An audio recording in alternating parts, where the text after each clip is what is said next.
बिस्मिल्लाहिर्रहमानिर्रहीम। स्पीकर साहब, पहले तो एक अजीबो गरीब फिजा है। मुझे आज एहसास हुआ है कितनी आसानी से अमेरिका का पैसा और अमेरिका की धमकी गद्दारों को इकट्ठे मिला लेती है। इसी वास्ते ये इस कौम की बदकिस्मती है कि अमेरिका ने जब से पाकिस्तान बना है हमारे लीडर्स को खरीद के पहले कू के बाद आज तक उनको आदत हो गई है कि धमकी दो और पाकिस्तान के सियासतदान आपके नीचे झुक जाएंगे। आज भी वही मंजर हो रहा है इधर। तो ये एक अवेयरनेस है। दूसरी हैरानगी की बात है कि मौलाना साहब की पार्टी के जो शख्स थे आज बड़ी बात कर रहे हैं बेनज़ीर मोहतरमा बेनज़ीर की, पीपीपी की। 9 सितारे तो ये थे जिन्होंने जुडिशल मर्डर करवाया। ये वो 9 सितारे थे, मतलब मुफ्ती महमूद इनको। आज वो पार्टी देखें पैसे के ऊपर कैसे बदल गई है। तो ये मुझे बताएं, ये जो अपोजिशन इकट्ठी हुई है इनका क्या नजरिया है, क्या मौकफ है सिवाय अमेरिका की गुलामी और पैसे का खेल। कोई बता दे। पेट फाड़ के पैसे निकाल रहे थे एक दूसरे के, आज एक दूसरे को झप्पी पप्पी कर रहे हैं। ये हाल है इनका। खुदा का खौफ करे, कोई अपनी सोच, अपनी आजादी रखे। शर्म की बात है। बहरहाल, और एक और बड़ी हैरानगी की बात है स्पीकर साहब, आपने इनको इनवाइट किया, हुकूमत ने इनको इनवाइट किया कि वो डॉक्यूमेंट आके देख लें, उस पर आप डिस्कशन कर लें। क्यों नहीं आते? क्योंकि इनको पता है उसमें क्या लिखा हुआ है और ये उस साजिश का हिस्सा है। तो जब तक ये नहीं आएंगे ये बहाना बनाएंगे कि फेक डॉक्यूमेंट है। अगर फेक डॉक्यूमेंट है तो नेशनल सिक्योरिटी कमेटी, जिसमें chief of army staff, chief of naval staff, chief of the air force, DJI, joint chief of staff, सारे बैठे थे apart from the political leadership. क्या सबने इस फेक डॉक्यूमेंट को जेन्युइन मान लिया? आप सब पे ये तोहमत लगा रहे हैं। नेशनल सिक्योरिटी कमेटी में जितनी लीडरशिप थी स्टेट की, उसको आप कह रहे हैं वो झूठ बोल रही है, उन्होंने फेक डॉक्यूमेंट को सच्चा कह दिया। ओ भाई, जुर्रत करें, आके देख लो वो डॉक्यूमेंट इन कैमरा।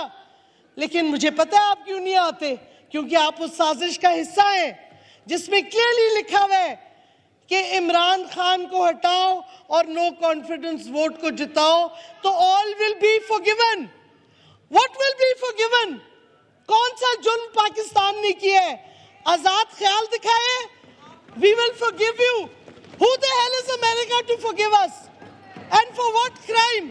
क्या किया है पाकिस्तान ने? प्राइम मिनिस्टर ने एक आजाद फॉरेन पॉलिसी दी तो अमेरिका हमें माफ नहीं करेगा, ये धमकी मिल रही है। खुदा के वास्ते कुछ शर्म करें एक पाकिस्तानी हो के, बजाय इसके कहना बेगर्स कैन बी चूजर्स। ओ भाई, आपका दिमाग है बेगर का। कौम बेगर नहीं है, कौम आजाद है। आप भीख मांगने वाले होंगे। और स्पीकर साहब, मैं जरा बताऊं आपको, स्पीकर साहब, अमेरिका की ये रवायत रही है, जो कमजोर मुल्क होगा जिसके लीडर्स बिकेंगे वो रिजीम चेंज मांगेंगे, जैसे अब मांग रहे हैं इन लोगों से फिर इनको पावर में लाने का।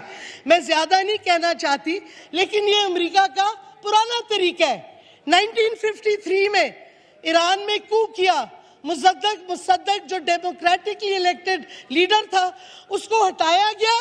ये बरतानिया और अमेरिका की साजिश थी और शाह ईरान को वापस आके तख्त पे बिठाया। सुएज कैनाल में डिबैकल हो गया, कोशिश की नासिर को हटाने की, वेस्टर्न कंट्रीज ने नहीं हटा।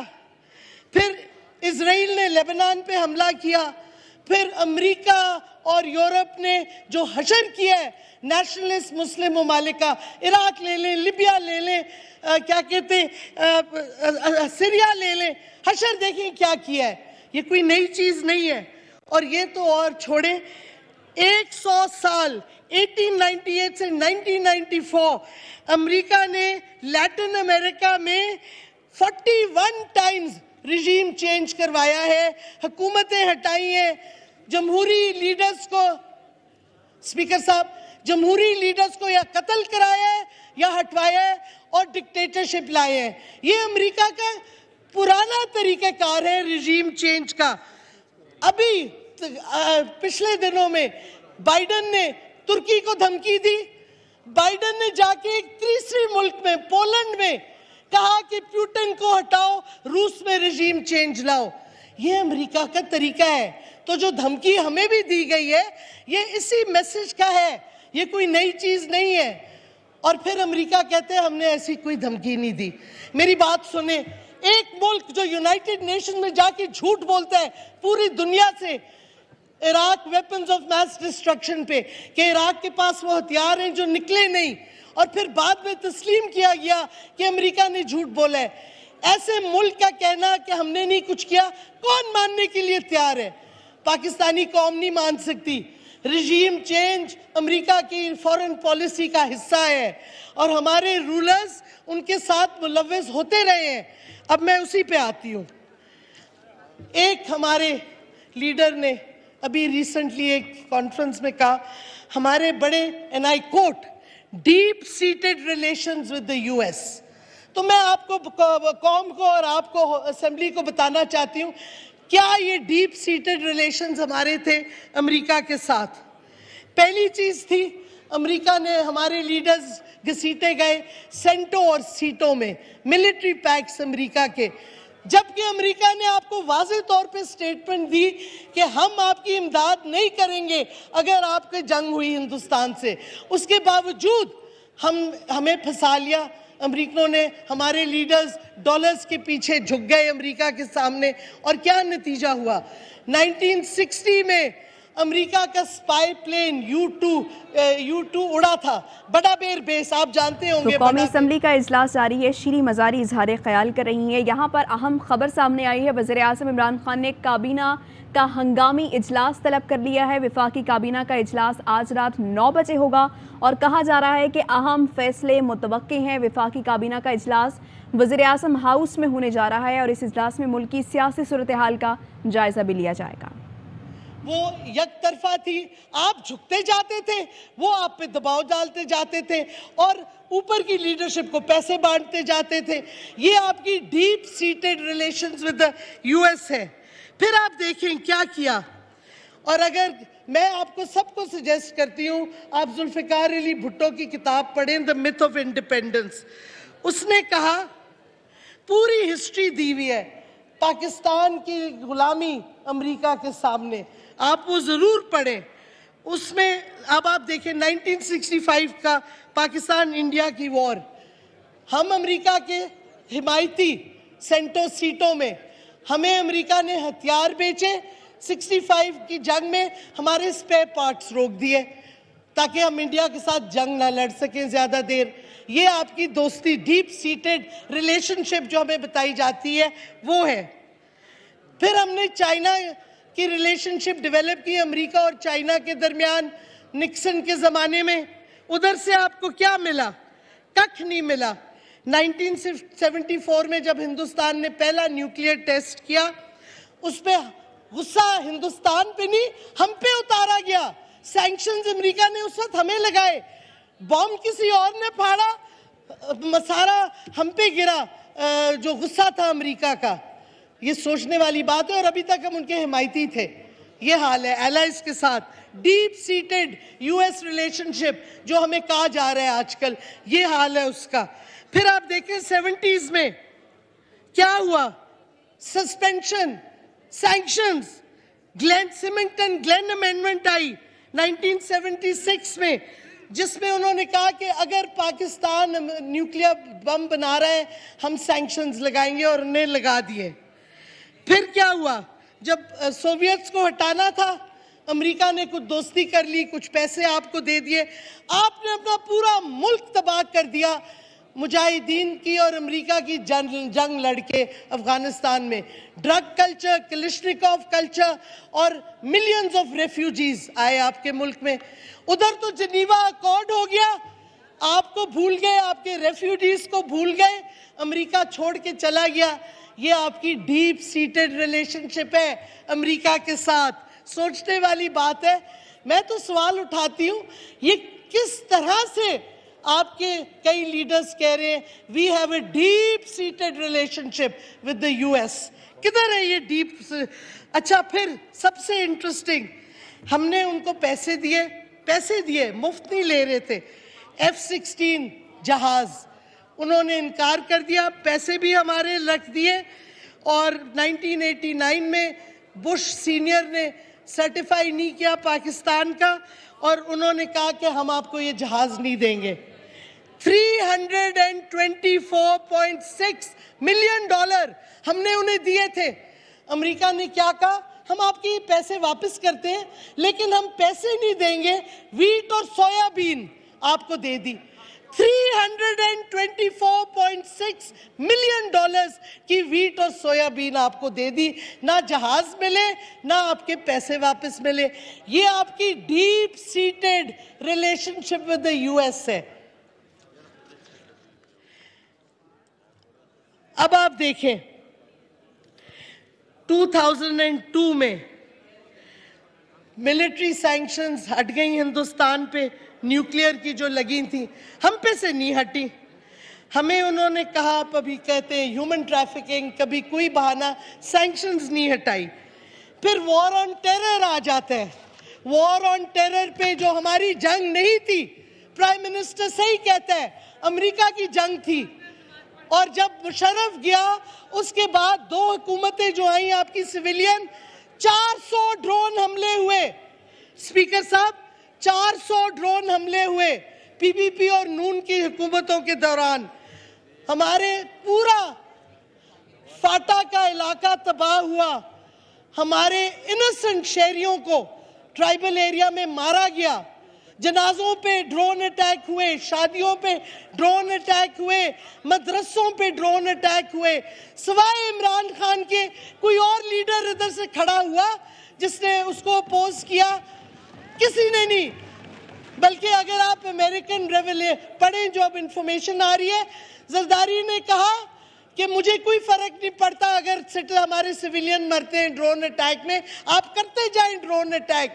ये आपकी डीप सीटेड रिलेशनशिप है अमेरिका के साथ, और आपके लीडर्स की गुलामी अमेरिका के सामने। तो ये हमें जब कहते हैं ना डीप सीटेड रिलेशनशिप, ये डीप सीटेड सबसर्वियंस है। स्पीकर साहब, ये डीप सीटेड रिलेशनशिप जो है, ये डीप सीटेड सबसर्वियंस है। इसी वास्ते अमेरिका ने धमकी दी, ये पूरी साजिश की गई। जो ये वोट ऑफ नो कॉन्फिडेंस का मोशन आया, टाइमिंग आपने असद उमर ने बताई है किस तरीके से। 7 तारीख को एक आता है उधर से मीटिंग की डॉक्यूमेंट, और 8 तारीख को वो मोशन दाखिल करते हैं। ये लिंक हट नहीं सकता। ये वाज़े तौर पे अमेरिका और इन लोगों की साजिश है। और क्योंकि इसी वास्ते फिर शहबाज शरीफ खड़े होके कहते हैं बेगर्स कांट बी चूजर्स। ओ भाई, यू मे बी अ बेगर, कौम नहीं है बेगर। आप जाके अमेरिका से बेगिंग करें, घुटने टेके अमेरिका के सामने, ये कौम नहीं मंजूर करेगी उसे। और एक और कुछ थोड़ी सी, अमेरिका ने जो हमारे साथ किया जरदारी साहब पीपीपी की हुकूमत में वॉर ऑन टेरर के दौरान, डू मोर का मंत्रा, हुसैन हकानी आया, मेमो किस्सा हुआ जिधर हमारी लीडरशिप ने कहा हमें फौज से बचाओ, अमेरिका आके हमारी मदद करो, हमारी फौज से हमें बचाओ। ये ज़हनियत है इन लोगों की, ये ज़हनियत है कि अपनी फौज के खिलाफ अमेरिका से मदद मांग रहे हैं। ये शेम ऑन देम, मैं कहती हूँ। और फिर हाल ये हुआ कि हुसैन हकानी ने जरदारी के थ्रू, हमारी एक पोजीशन थी IAEA में न्यूक्लियर सेफगार्ड्स पे, उन्होंने हमारी पोजीशन को बदलवाया। एक खत पहले गया जिसमें हमारी पोजीशन थी, 4 दिन के बाद वो खत बदलवाया गया और IAEA को कहा गया कि पाकिस्तान को कोई एतराज़ नहीं, जो मर्जी एग्रीमेंट आप हिंदुस्तान से कर लें। हमारी न्यूक्लियर स्टांस भी ये बेच चुके थे। ये तो हाल है PPP की हुकूमत का उस वक्त का। आगे देखें, सवाल अब कुछ उठते हैं। कश्मीर को तो इन्होंने भूल दिया था, कश्मीर पे तो बात ही नहीं की। दोनों, ना PPP की हुकूमत ने ना नवाज की हुकूमत ने। वो तो अभी मैं आ रही हूँ उस पे, नवाज शरीफ के ताल्लुकात जो थे हिंदुस्तान के साथ। पहला प्राइम मिनिस्टर है जो हिंदुस्तान ऑफिशियल ट्रिप पे गया और APHC की कश्मीरी लीडरशिप से रिफ्यूज टू मीट दम। शर्मनाक बात, क्योंकि वो बिजी थे, हिंदुस्तान के बिजनेसमैन से बिजनेस डील्स कर रहे थे प्राइवेटली, हालांकि ऑफिशियल विजिट पे गए थे। रिजीम चेंज का सवाल उठता है। एक सवाल आता है कि उस डॉक्यूमेंट में ये वाज़े तौर पे लिखा गया है कि हम समझते हैं कि प्राइम मिनिस्टर का फैसला अकेला था जो रूस की ट्रिप की, हालांकि सबको पता है, डॉक्यूमेंटेड है, कंसल्टेशंस हुई।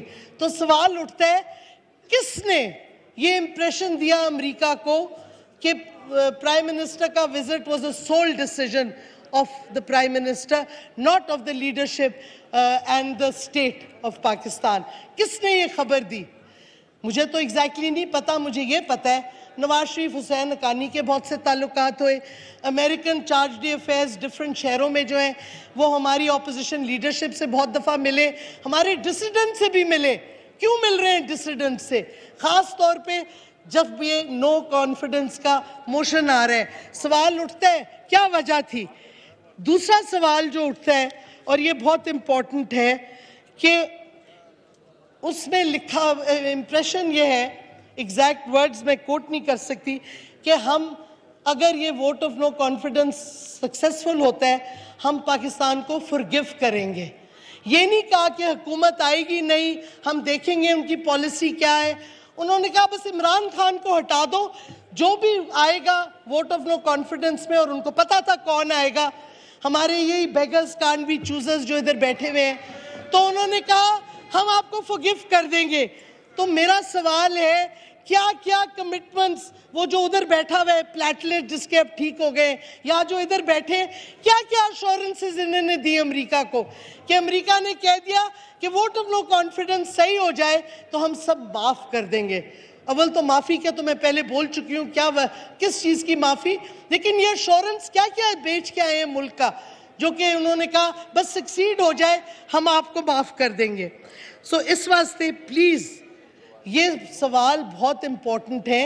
ये वोट ऑफ नो कॉन्फिडेंस ऐसे ही नहीं आया, और मुझे बड़ा अफसोस से कहना पड़ता है सुप्रीम कोर्ट को चाहिए था कि वो वजह देखते कि क्यों डिप्टी स्पीकर की रूलिंग आई जो आई, क्यों आई, इसने एग्जामिन क्यों नहीं किया सुप्रीम कोर्ट में। तो अब मैं आती हूँ उस पॉइंट पे, इलेक्शन कमीशन, वाह जी वाह, इलेक्शन कमीशन को क्यों बुलाया गया सुप्रीम कोर्ट ने? केस में तो उनका कोई नाम नहीं था, होल्डिंग ऑफ इलेक्शंस का इशू तो नहीं था, बुलाया गया।